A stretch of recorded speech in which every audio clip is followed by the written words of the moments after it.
Alright guys, before I start on some of the basic details of my old 351 Cleveland combo, 4V combo that I had back in the days, what it was powering was my Ford Capri, which is there, and I still own it today. It's just supercharged, but that was the early days when I was a late teenager owning that car, and it ran in the 10s NA. There's a bit of a photo there at the old Eastern Creek racetrack, just doing wheel stands. And that's another one there. The good old Eastern Creek dragway. Yeah, so basically, you know, it was an untubbed Ford Capri, leaf sprung rear end, no cowl tracks, no traction bars, nothing like that. Really run-of-the-mill basic setup. And what else can I tell you? I ran a 26 by 10 inch rear slick. It was untubbed. It had a 2-speed glide behind it, I think, with a 4200 stall converter by Dominator. And yeah, it kicked ass. We're talking well over 20 years, and it ran, you know, a bunch of 10-second passes. And anyone down here in Sydney and New South Wales would know that we couldn't even run open pipes, so we had to run an exhaust system. I mean, you can run it to the diff, but I still had two mufflers running all the way to the diff. It would have been nice to run an open pipe, because that combo, the compression in that combo was like 12:6 to 1, and it would have loved it being an open system.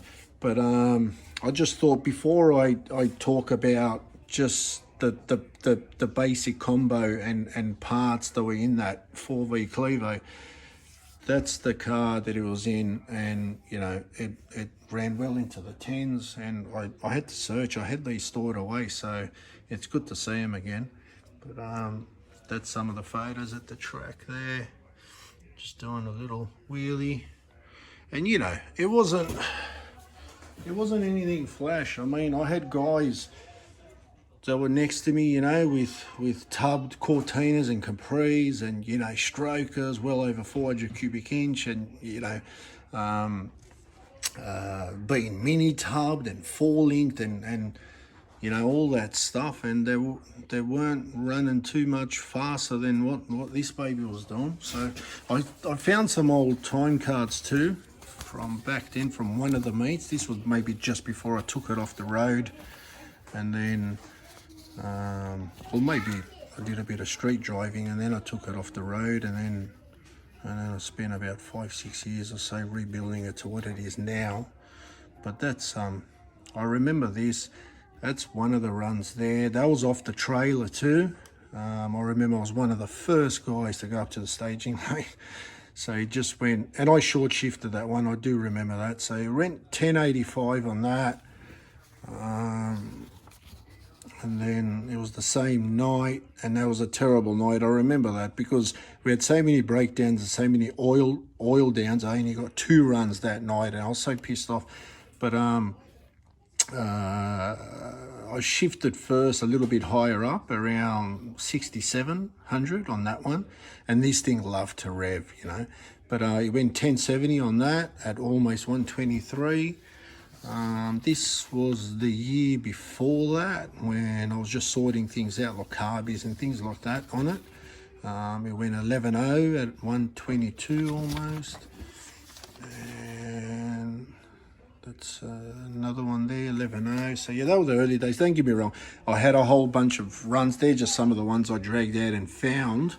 I know I've got another folder on, or you know, they're all in some other drawer, but I need to search for them and find them. But that's just some of the passes. Okay, as far as the Cleveland, it was just your run-of-the-mill 2-bolt Clevo block, taking out 30 thou, usual machine work carried out.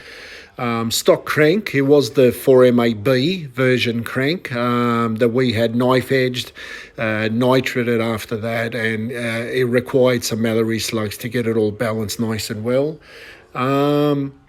Stock rods, 351 rods, 5.78 inch in length, just usual mods, shot peening, polishing, ARP rod bolts. They were bushed for full floating gudgeons. Forged piston by TRW, it was a lump top. The comp was like 12.65 to 1, so it was up there. It ran on straight avgas. 4V heads, which I showed you on my last video. So they were just 4V heads, D-DAD, clean ports, closed chamber they were, 4V stainless steel single groove valves, Crane gold rockers, 173, your usual, guide plates, chrome moly push rods. As far as the intake, it was a Nettlebrock 4V Talker. We ran a 2-inch carb spacer, a Barry Grant Gold Claw 775 CFM carb. Ignition was distributor was an A-cell electronic distributor with the matching coil and backed by an MSD 6AL power box. As far as the cam, it was a Crow cam. Duration at 50 on the intake was like 254, and it was 262 on the exhaust at 50. Cam lift was something like 630 on the exhaust and something like 615 by memory on the intake. It was a whopper of a cam for a small cube motor, but for some reason it kicked ass. It worked well. Something went right there because it drove nice. It never had an issue, and it kicked ass, and it ran some good ETs for back in the days. That's about it. Good old school Clevo touches. That's all. So was there more in it? I think so, because I would have loved to have seen it go into the 1.4s in the 60. Best it ever got was 1.50, and I never mucked around with Caltrax and things like that with the rear end. Also being exhaust and mufflers to the diff, which we had to at that track. And, there's extra weight and restriction there, especially being high comp, that motor. Also, towards the end, we discovered that the top gear on the two-speed, all the clutches and that were all melted and burnt out.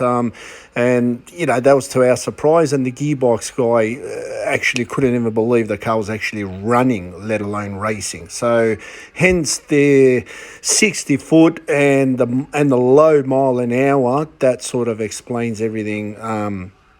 And it still did well, still smashed into the 10s. And I would have loved to have converted the carby over to methanol, which would have woken things up for sure.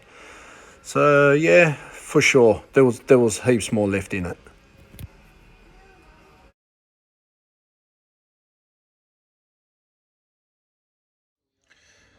Was it a street car? Yeah, it sure was. I mean, don't get me wrong. I wasn't driving the thing every day doing my shopping in it. But, yeah, once a week, once every 2 weeks, the thing will come out. Go for a decent cruise, thump all the streets, pack it up. Man, I used to drive it everywhere, had no issues. It did run on avgas, hence the comp.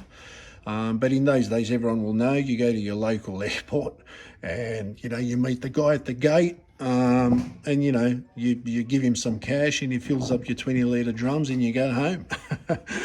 I'm sure a lot of people know about that and used to do that.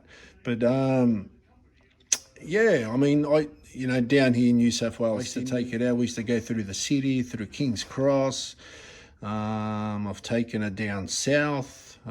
Towards the Gong areas, towards National Park, cruise through there towards Bundina.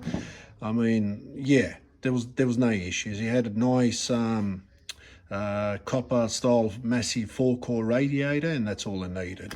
It never went, by memory, it never overheated. It never went over 180. So, all right, guys. So that's my vintage story about my badass Clevo running into the 10s over 20 years ago, NA.